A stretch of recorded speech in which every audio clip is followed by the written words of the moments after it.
Esse é o Ancapso e nós vamos falar agora sobre o PL da anistia, que voltou a ser chamado de PL da anistia. Olha que coisa, durante alguns dias só se falava em PL da dosimetria. Não, porque anistia não pode, que vai ser PL da dosimetria, não sei o que lá. E parece que a coisa agora voltou a ser PL da anistia, né? Eu, sinceramente, não estou por dentro do que estão conversando por lá, qual é a alternativa que tem, mas parece que o Eduardo Bolsonaro exige isso lá nos Estados Unidos, é por isso que o pessoal está chateado com essa história toda, mas a gente tem mais um argumento importante aqui, que sim, do ponto de vista jurídico é importante, o argumento trazido aqui pelo Jorge Seife, de que foi considerada na votação da Constituição a colocação explícita de que o crime contra a democracia não seria suscetível de anistia, mas isso foi votado contra, ou seja, o constituinte originário definiu que não, que crimes políticos como golpe de Estado, esse tipo de coisa, podem sim ter anistia. Isso está explícito no registro da Constituição, e isso é uma coisa importante. Vamos entender esse caso aqui. Essa notícia foi sugerida por Sonegation Society, Nikita Molotov e várias outras pessoas. Obrigado aí ao pessoal que está sugerindo a notícia lá no nosso site, no visãolibertaria.com, e obrigado a você que está assistindo o nosso vídeo. Se você gosta do nosso conteúdo, por favor, deixe o seu like e se inscreva aqui no canal, né? Pois bem, vocês sabem a minha opinião sobre isso, seja PL da anistia, PL da dosimetria, se for alguma coisa razoável, se a gente conseguir chegar no meio termo, excelente, vamos em frente nisso daí, né?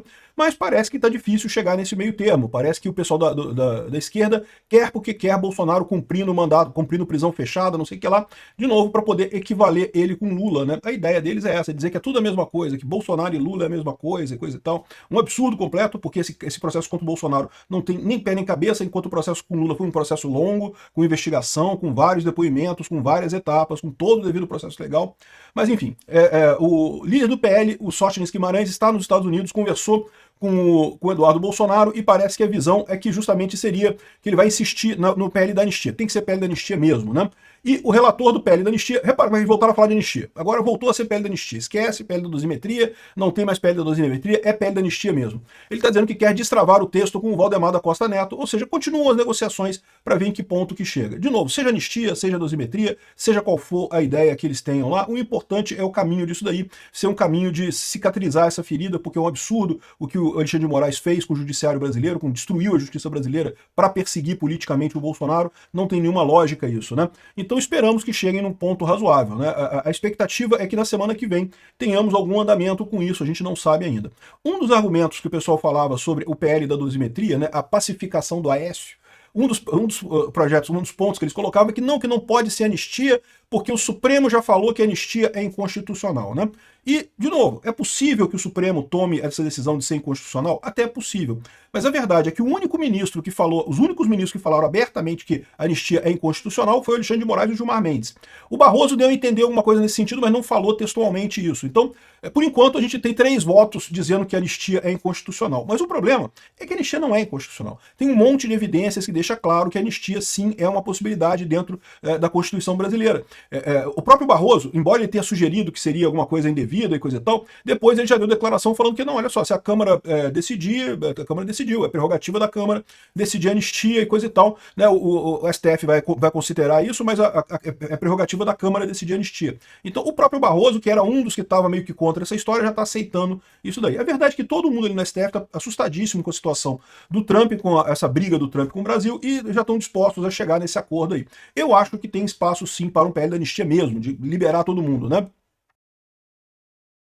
E tem mais uma coisa aqui que é bem interessante de notar, quem trouxe isso foi o Jorge Seife Júnior, que trouxe aqui uma descoberta histórica legislativa referente à possibilidade, à constitucionalidade da anistia a crimes de golpe de Estado e congêneres, né? Descobrimos que a questão da anistia de crimes contra a ordem constitucional e o Estado Democrático de Direito foi objeto de deliberação específica na ocasião da aprovação da Constituinte de 88, e que os constituintes decidiram na ocasião que sim, a anistia de crimes de golpe de Estado e congênere é possível, não é vetada pela Constituição.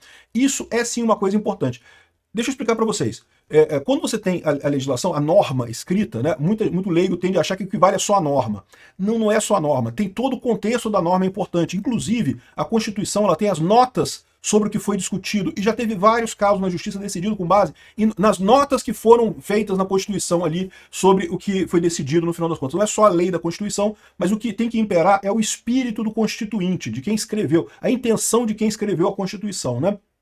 E aí, ele chama a atenção aqui, ó, que o inciso 44, né, que é do artigo 5º da Constituição Federal, ele foi aprovado um destaque do congressista Carlos Alberto Caó, que suprimia a expressão insuscetível do benefício da anistia. Ou seja, olha só como é que é a Constituição aqui. Ó. Se você vier aqui no inciso 43, a lei considerará crimes inafiançáveis, insuscetíveis de graça ou anistia, a prática de tortura, o tráfico ilícito de entorpecentes e drogas e afim, terrorismos e coisa e tal, por eles respondendo os mandantes, executores, etc, etc, etc.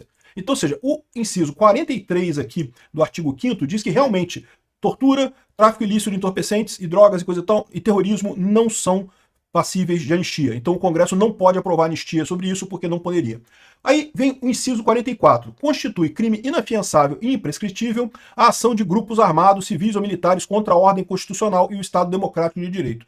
Então está dizendo aqui que os crimes contra a ordem constitucional e contra o Estado Democrático de Direito, o que inclui golpe de Estado, tentativa de abolição do Estado Democrático de Direito, esse tipo de coisa, eles são inafiançáveis e imprescritíveis. Aí existe a intenção, né, a ideia que tinha circulado no STF é que o crime de golpe de Estado seria também insuscetível de graça ou anistia por comparação, já que está falando aqui que é crime inafiançável e imprescritível também, e na de cima está dizendo que crimes inafiançáveis e imprescritíveis seriam insuscetíveis de graça ou anistia, então isso seria equiparado e esses crimes aqui também seriam insuscetíveis de graça ou anistia. Mas o que ele descobriu foi o seguinte, que na votação lá, de fato, o texto original da Constituição foi escrito exatamente dessa forma. A lei considerará crimes inafiançáveis e imprescritíveis, insuscetíveis de graça e anistia, a ação de grupos armados, civis ou militares contra a ordem institucional e o Estado Democrático de Direito. Então havia originalmente essa redação aqui. Só que aí o senhor Carlos Alberto Caó, tá aqui, ó, Carlos Oliveira de Santos, que é conhecido como Carlos Caó, foi um deputado brasileiro pelo PDT do Rio de Janeiro, eleito pelo Rio de Janeiro. Ele foi eleito em 82, depois se licenciou, depois ficou de 87 a 90, portanto, justamente na época da Constituinte. O deputado Carlos Alberto Caó, infelizmente, faleceu em 2018, tá? Aqui no Rio de Janeiro. Ele era filiado ao PDT, militante do movimento negro. Olha que coisa curiosa, né? Porque naquela época, justamente o pessoal da esquerda que estava animado com anistia, que queria anistia e coisa e tal, né? Pois é.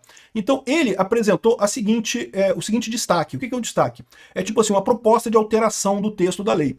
Então aqui, ó, conforme anexado durante a Assembleia Constituinte, os constituintes aprovaram um destaque do congressista Carlos Alberto Caó, o qual pedia para suprimir um texto da lei, justamente o inciso 44 do artigo 5º, que tinha a informação insuscetível do benefício de anistia, de modo a permitir que crimes contra a ordem estatal e democrática sejam passíveis de graça ou anistia. Ou seja, a justificativa é exatamente essa, está escrita aqui, ó. Destaque 2184. Senhor presidente, requeiro nos termos do artigo 7º da resolução tal e tal, o destaque para aprovação da emenda número tal do Constituinte Caó, retirada da emenda da expressão insuscetível do benefício de anistia do artigo 5º. E tem aqui mais o detalhamento, aqui eu requeiro na insuscetível de anistia, passa-se o destaque número 2184, a emenda número 655, o autor é o Caó. Constitui crime inafiançável e imprescritível, Vossa Excelência retira a referência insuscetível do benefício da anistia e continua. A ação de grupos armados, civis e militares contra a ordem constitucional e Estado Democrático de Direito. O exímio autor da proposição está inscrito para defendê-la, tem a palavra e coisa e tal, e foi aprovada. Foi aprovada esse destaque, portanto se retirou desse item aqui, e a justificativa era exatamente que é porque é um risco não permitir anistia de crimes contra a ordem democrática e o Estado Democrático de Direito, porque eles tendem a ser uma forma de calar a oposição, né? Inclusive, o Lula votou a favor disso. Lembra? O Lula foi um dos deputados constituintes, ele votou contra o texto base da Constituição, mas uma vez aprovado o texto base da Constituição, votam-se os destaques, né, votam-se essas alterações, e ele votou a favor disso daqui. Então o Lula votou a favor de permitir que isso seja, haja anistia a crimes de golpe de Estado, né? Então, isso é uma coisa importante sim, tá? Isso é um argumento importante no STF para dizer que, olha só, não, a intenção original dos constituintes era essa. Agora, dito isso, do ponto de vista jurídico, seria isso. Mas você sabe que o STF já está cagando para a justiça, está cagando para o bom direito, está cagando para a Constituição, não estou nem aí para nada. Então, mesmo com todo esse embasamento aqui, evidentemente que o STF pode virar e falar, não quero nem saber, a anistia é inconstitucional mesmo e foda-se. Eles podem falar isso. Não vou enganar vocês não. Mas, de novo, segue a ideia da saída dessa parada. A saída dessa parada é o Congresso aprovar a anistia e a maioria dos membros do STF falar, quer saber de um negócio? Vamos acabar com essa porra, porque realmente tá tá foda isso, tá dando uma dor de cabeça, vamos acabar com esse negócio. Então, ou seja, esse continua sendo o ponto. O pessoal aprovar a anistia no Congresso, isso o Lula vai vetar a parada, mas aí o Congresso derruba o veto e o STF vai falar, a maioria dos membros do STF vai falar, olha só, o Xandão não, o Xandão vai dizer que não, que é inconstitucional a 14º grau e não sei o que lá, mas o resto do STF vai falar, quer saber do negócio? Não, deixa passar, o Congresso aprovou, então foda-se. Vamos ver como é que vai ser isso daí. Mas é uma informação importante, uma informação que pode calar este argumento, que no momento é o argumento que está sendo levantado pelo Alexandre de Moraes para dizer que é inconstitucional a anistia para golpes de Estado.